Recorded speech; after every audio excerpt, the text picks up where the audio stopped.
good morning. Do you notice something different? I painted my office a very beautiful soft white color. And if you remember, it was kind of a gray color before. And I love it. It's so bright in here. And light is just bouncing off the walls everywhere. And this is really raising the vibration in a great way. I'm really excited about it. So I'm really amped up this morning because number one, I've been painting, rushing to paint to get this all done. And now just being in here and having it set up, I just feel amazing. You know, feng shui is so amazing. It's just these little things that you can do. Changing the paint, raising the vibration all the time is huge. So let's talk about remote viewing. Remote viewing is amazing as well, but on so many different levels, there's something totally different going on with remote viewing. So I wanted to talk to you guys today about my story of how I found remote viewing, what happened when I took all the training, and how it changed my life. Because it did.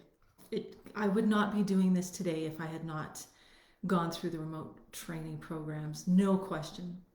So let me go back to my beginning. A lot of you know most of my story already, where I was just having a really hard time managing myself and my intuitive abilities. I couldn't control them at all. So I would have ghosts showing up in the middle of where I was working, or I'd have people talking to me in my ear alongside strange feelings or moments where I just knew things before they were going to happen, and I couldn't control any of it. It was really disrupting my life. And so what I tried to do was turn everything off. It did work for a little while, but you know, all of you know, when you have this type of stuff happening to you, it always finds a way to whittle itself back in. And I tried to turn it off by just ignoring it, which was a terrible way to go forward to try to deal with it. But I didn't know any better. I didn't have any tools. I didn't know anybody who was going through the same thing that I was, that I could talk to and ask, what is this? What's happening? Does this happen to you too? What do you do about it? I was in the dark. I was all by myself. I had no idea how to manage it, so I just pretended like it wasn't there. Sounds like it might be okay for a while. Yeah, it was. Until it came all back in and then started creating a lot of chaos in my life.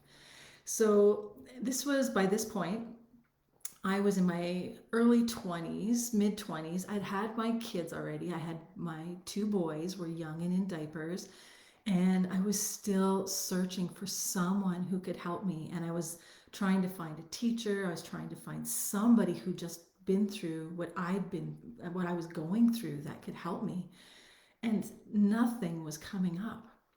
Now, this is where life gets so interesting when the universe answers a call. I was on the search, right? And I'm always asking for help. I'm asking my angels for help. And then the universe intervenes with usually an unlikely type of situation to help you. You're not really expecting it. And this came to me in the form of a former military remote viewer. His name is David Morehouse. You've probably heard of him. He's one of the foremost trainers in remote viewing. I don't think he does it anymore. He's retired now, but this was back in the early 2000s when he had just began the remote viewing training programs for the public. And he's written some awesome books on remote viewing as well, of his story of what he went through.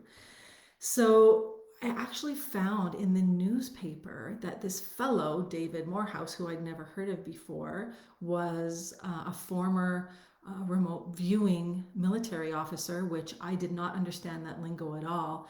I just knew there was something behind it that I was drawn to. And in the paper, this was so long ago that the ad was delivered in the paper. It was in the local newspaper, quite a large ad. And it said that if you want to come hear this gentleman talk about his experiences about remote viewing in the military, come down to the hotel, this hotel downtown. He's going to give a talk. So I signed up right away. I didn't know what I was going to hear. I just knew that he had some answers to what I was looking for. So then I get downtown. This is downtown Calgary, one evening in the summer. Might have been late spring, early summer. I just remember it was quite warm. And the ballroom of the hotel was huge. It fit probably 250 people were all seated there. And this man was standing in front of the class or the room, group of people, telling them about what he had gone through in the military.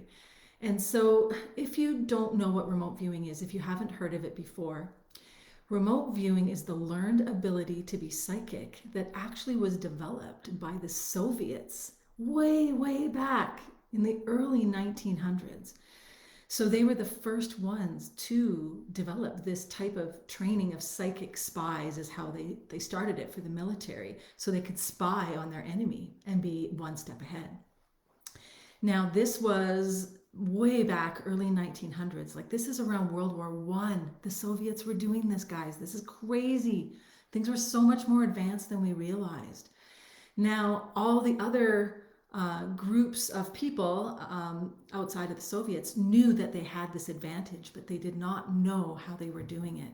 So they were constantly on the search to find a scientist or to find an engineer, somebody that could figure out how to create psychic spies for themselves. And the Americans developed it for World War II. How they developed it? Well, they developed it just after World War II. During World War II, there was lots of studies done. Nothing concrete happened until the United States government went to two particle physicists, and their names were Russell Targ, Targ, and Hal Puthoff, Puthoff.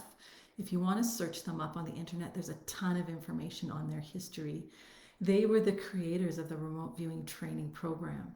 So what they did, like if you've seen the Ghostbusters movie, and you know how Bill Murray's doing the psychic tests on his little subjects there, which is kind of a joke, but that's what they were really doing. So Russell Targ and Hal Puthoff would invite subjects, often just students from the university, to come into their office. They'd put them through a whole variety of tests just to see how they got information. Just regular people. Then they would invite known psychics who had good information that they would collect from far away, not being in the same room, but it was accurate. And they would do tests on them to see how they got their information. So over time, over a few years of putting all this information together, they were able to create a system. It's more military style system based on retraining your brain to act like a psychic. And it's creating those neural pathways that opens them up, which is brilliant, right? Of course, that's how a scientist would think to do things. Let's reverse engineer it and then recreate it over again. And so what they actually created was a program that allows the inherent ability that everybody already has within them that's mostly dormant to be awakened. And they created a series of what they call protocols that you have to go through as you're working through a task, or a target is what they call it, to be able to get more information from a person, place, or thing that you're not connected to in any way, you're not physically near it in any way. And this is what blew me away. This is so cool. So there's two different types of remote viewing training, CRV and ERV. CRV that I'm teaching May 14th to the 16th is coordinate remote viewing training. That's the first level of remote viewing training. ERV is extended remote viewing training. That's the next level, advanced remote viewing training. Now, you always start at CRV because you need to learn the protocols to prompt the subconscious mind to wake up, to become aware of certain things that you're not aware of already, because you have a whole bunch of filters on life that you're not aware of. So you're not really seeing the world around you. You've got all these filters covering things that based on your beliefs, based on perceptions, or maybe things people told you, based on things you learned in school, whatever situations in your life created these filters, they need to be removed. And the CRV, Coordinate Remote Viewing Training, does that through the protocols. It teaches you how to see without the filters. This is a whole new avenue of things that I had no idea existed because I didn't know I had filters. I'm not sure if you all know that you have filters that are creating blocks for you, but everybody does. They need to be removed before you can see really clearly. Now, some people naturally just don't have the same amount of filters or types of filters, so they can see naturally more easily already. But most people don't. And so going through those series of protocols helped me to remove all those filters and take control of exactly what I was doing. I could turn it on, I could turn it off, but I'm getting ahead of myself. Okay, so still, we're just in the ballroom. David Morehouse is telling his story about coordinate remote viewing. So, what he's saying is all they would do in the military is they'd have a target. Let's say it's the pyramids in Egypt. They would write the words pyramids, Giza, Egypt on a piece of paper. They would put this piece of paper into an envelope and they would write numbers on it, which are coordinates. That's why it's called coordinate remote viewing. Initially, when they first started, they would write the coordinates of the geographical location onto the envelope, but they felt after a while that this might be giving it away if anybody were to see those and actually knew them. So they changed the coordinates to a random number that they would generate on their own.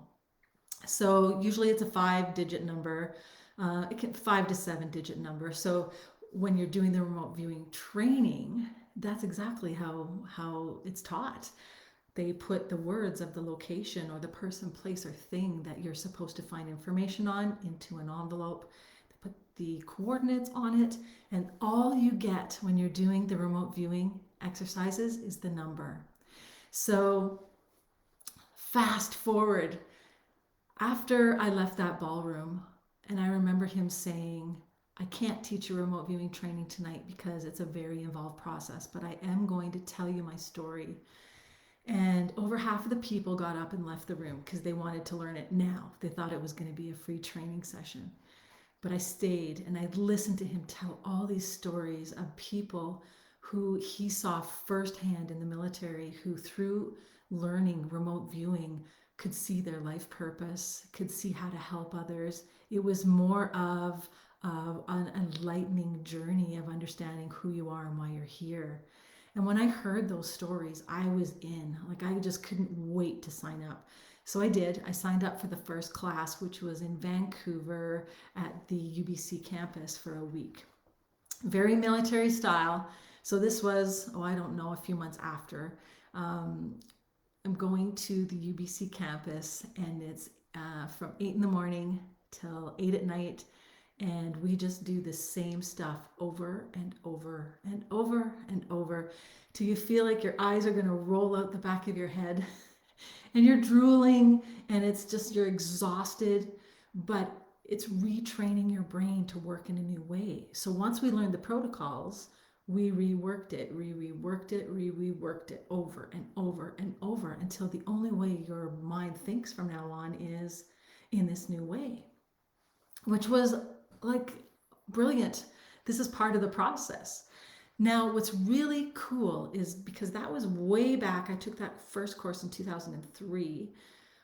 Since then, so many people around the world have taken remote viewing training that it doesn't need to be a week long anymore because of the collective consciousness connecting everywhere all around the world. It's got its tipping point. It's hit over like the 100th monkey effect of energy. So people can learn it very quickly now because we tap into the collective consciousness of remote viewing, and that's part of the aspect of learning now. And you just dive in and you start doing it right away.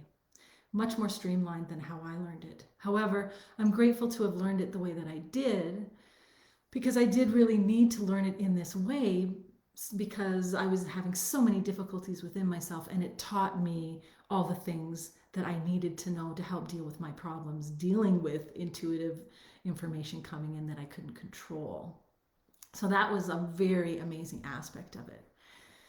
So after my class at UBC, oh my gosh, okay, so then we're at UBC and we're in a university ballroom.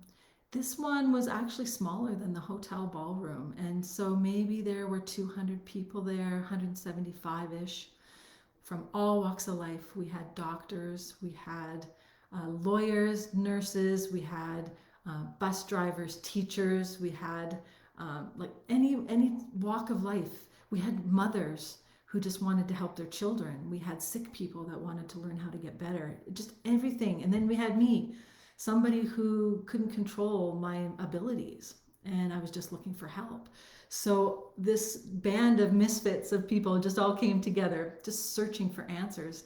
And 99% of the people had no intuitive ability when they walked into the ballroom on Monday.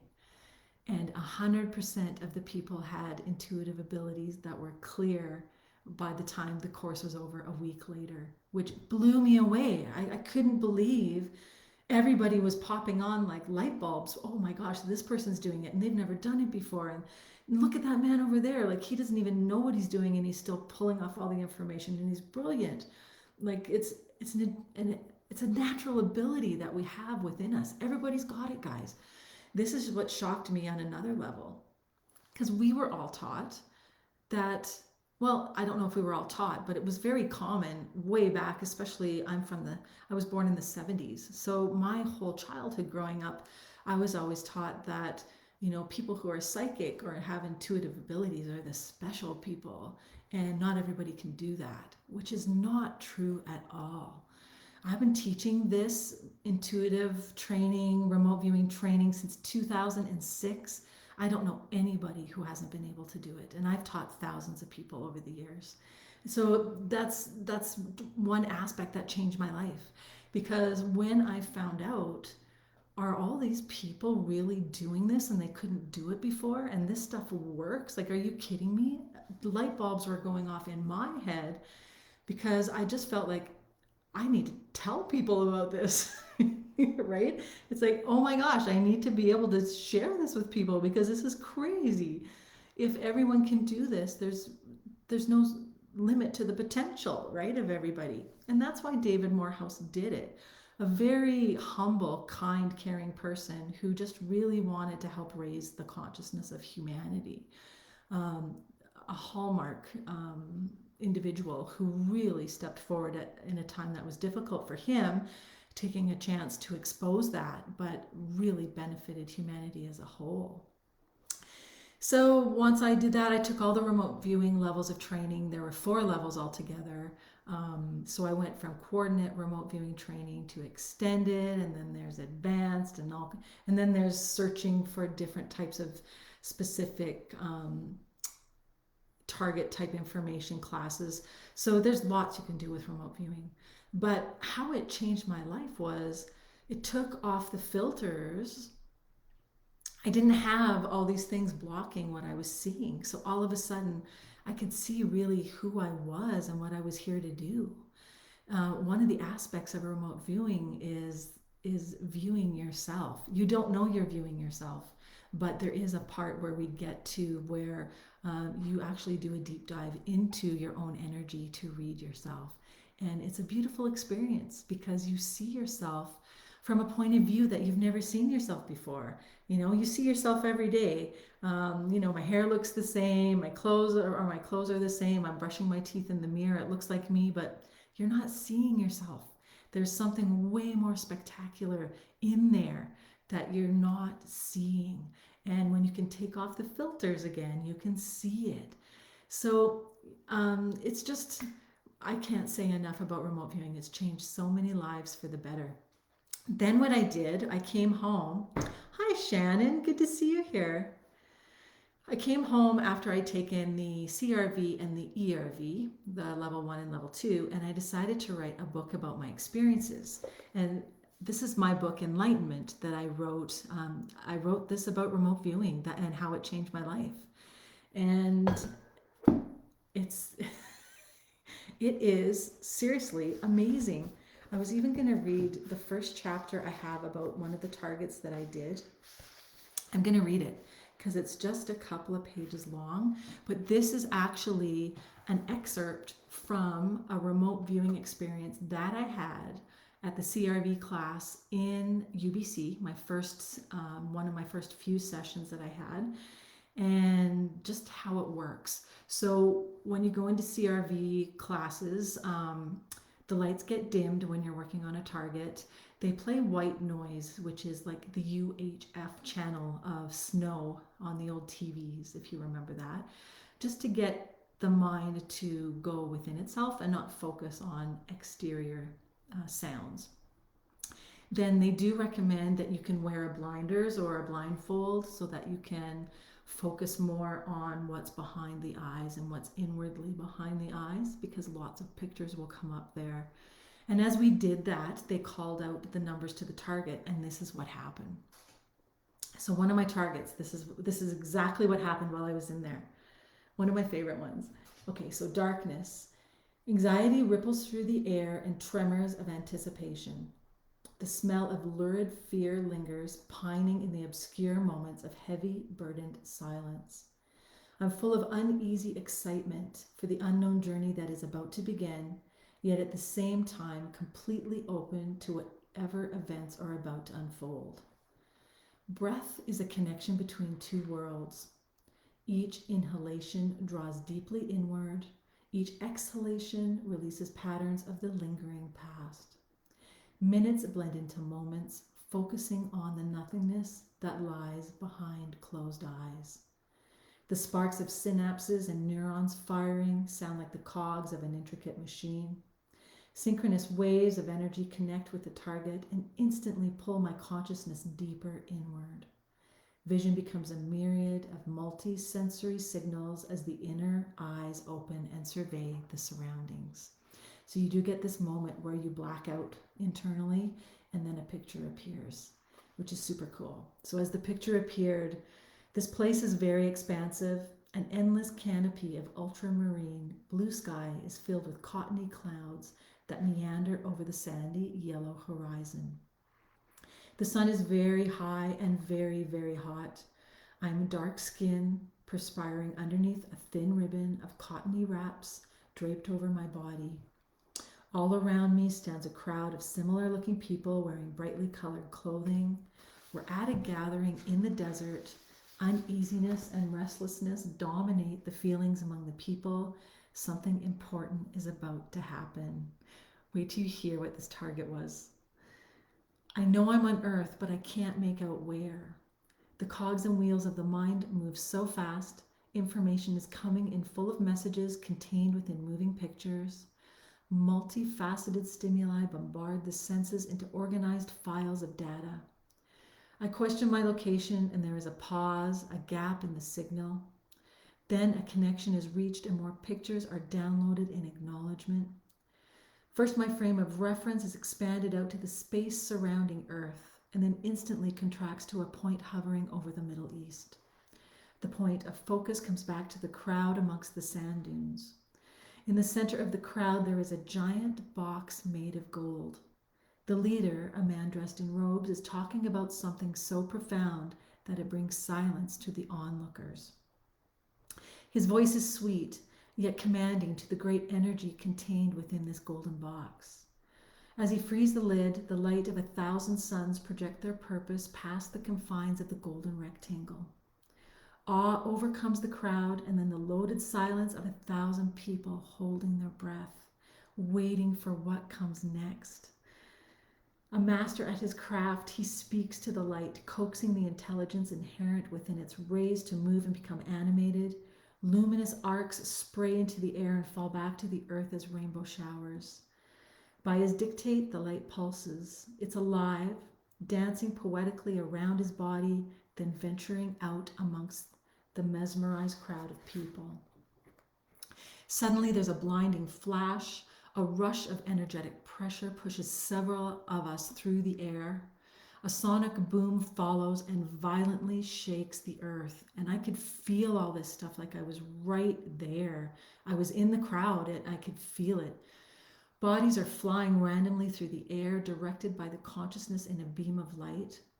Confusion and chaos taint the surroundings as the crowd panics and runs in all directions. The air smells of electricity and burnt flesh. Terrible echoes of the sonic boom that follows shake the moaning ground, trembling like jelly. Another flash of light pushes me against a wattle and daub wall. I bounce off it like a rubber ball. And I remember this, and I bounced off it, and it's like I didn't get hurt somehow. When I bounced off it, I don't know, the light had pushed me off there, and I came back to the ground with my feet both on the ground, which is amazing. I was unharmed. I quickly ran for cover. The light in the box is out of control. Sonic booms continue to follow radiant flashes while it hits targets repeatedly and randomly. The leader, a man in the robes, cannot stop the light beams. He struggles to find a way to control the energy and stands at his post. People are running willy-nilly in a panic, screaming in fear. Terror hangs in the air, making space for the next blast to manifest. While retreating into a nearby cavern in the side of the desert and to the side of a desert mountain, a strange vision catches me off guard. A man is running a few hundred yards in front of me, not dressed like the rest of us. He's a remote viewer. He's another remote viewer that recognized me while I was in there. And it was a little bit creepy, to be honest, but it was kind of cool. So I could see him clearly, tall, dark hair, wearing a black leather jacket, like clothes like now, with dress shoes and jeans. He's completely out of context with the rest of the event, and I recognize him as a fellow viewer. Although also running in fear, he recognizes me and watches me as I change direction. A loud voice commands attention in the silence. This is David Morehouse. At the end of every session, he would go onto the microphone and say, "Viewers, end your session." Upon hearing the directive, my consciousness complies and the inner vision returns to dark nothingness. Then, at the end, it feels like a dream when you first wake up from having it all happen because it's so vivid. It takes a few moments to come back into reality. And then David Morehouse would always spend some time going over what the target was, what you were actually viewing, what was actually there, what was happening at the time you were viewing it. So that was viewing the Ark of the Covenant. And we were actually viewing the past, the Ark of the Covenant. And I saw it. I was there. It's crazy. And then my question, this is like a real mind-bending question, is how many people in our lives right now are maybe just remote viewers? You know, the random people in the crowd, the people that you might see over and over, but you don't ever interact with them. Interesting question to pose, because this is something that comes up all the time in remote viewing classes. People asking this question about, I was there. I know I was a real person there. I could feel it. I was living it. I could touch it. It was crazy. And so how is that all happening? And how am I seeing the past? How, past, present, and future all of a sudden meld into a whole different reality because, again, filters get taken off. There is no such thing as past, present, and future. It's a human construct. And you learn this aspect in remote viewing as well. So really, this is just the beginning of a journey to a much larger, deeper dive into energy and how it works, how to navigate the world of energy, how to activate your own personal gifts and turn them on, which will allow you to see your life purpose, how you can help others, and what your mission is here on earth. We're really here, each one of us, at this time, with a specific mission to get the job done. And the job is to serve other people using your gifts to help others in some way. So what is it? So many people tell me, I don't know what that is. And it's easy to find out. You can remote view it quite easily. Sure, it takes a bit of time, but why not spend the time doing that and find out rather than going through the rest of your life not having a clue, right? Of not knowing which way to go or how to go forward. Or maybe, with some people that know their purpose and they're really clear already, they want to know more. How can I help people more? How can I help people in a better way? How can I improve myself or heal myself so I can get better? Something that came up too, which was pretty interesting. People came to remote viewing that were sick, that thought that they could use remote viewing to find the cure for their illness. Brilliant, right? Why not? Yes, you can actually do this. You can remote view into the future to see how you actually healed yourself and reverse engineer it and go back to figure out how to fix it from now going forward. Then there's the whole aspect of different dimensions, and if you can heal yourself in a different dimension, how to access that information and bring it back here, which is actually quite easy once you know how to do it. It's not hard. All this stuff is just a matter of learning new tools. And I always say it's like learning a new language. If you don't know French, you just have to take some courses, read a few books. You need to practice. You can learn French fairly easily. This is no different. It's the same thing, guys. It's the same thing. So I really do hope you have the time to join me to learn coordinate remote viewing. It's going to be May 14th to the 16th. And I've got the early bird special until May 8th. You get a 15% discount, which is awesome. And it's life changing. It's going to change your life. It changed my life. And I mean, I wrote this book on it. I often give this enlightenment book away for contests, or it's on the shop website at spiritualawakeningacademy.com. And you can go to spiritualawakeningacademy.com to register for remote viewing and start off on a journey that's going to take you to amazing places. So I hope you enjoyed my story. It was a fascinating time in my life, and I can't believe it's already 20 years ago when I learned it. So then coming back to Calgary after taking all that remote viewing training, I would tell everybody about my experiences because I was so excited and I wanted to share it with everybody. And so many people asked me to teach it. I started teaching remote viewing to small groups in 2006. And then I've been teaching it ever since. And still, everyone can do it. It's a learned ability to be psychic. There's not one person I know that couldn't do it after they learned the protocols. Some people easier than others. Some people struggle a little bit through the process, but if you practice, you get better and better, and it's something you can acquire later on. But everyone can do it. Everyone can do it. And that's the coolest thing about it.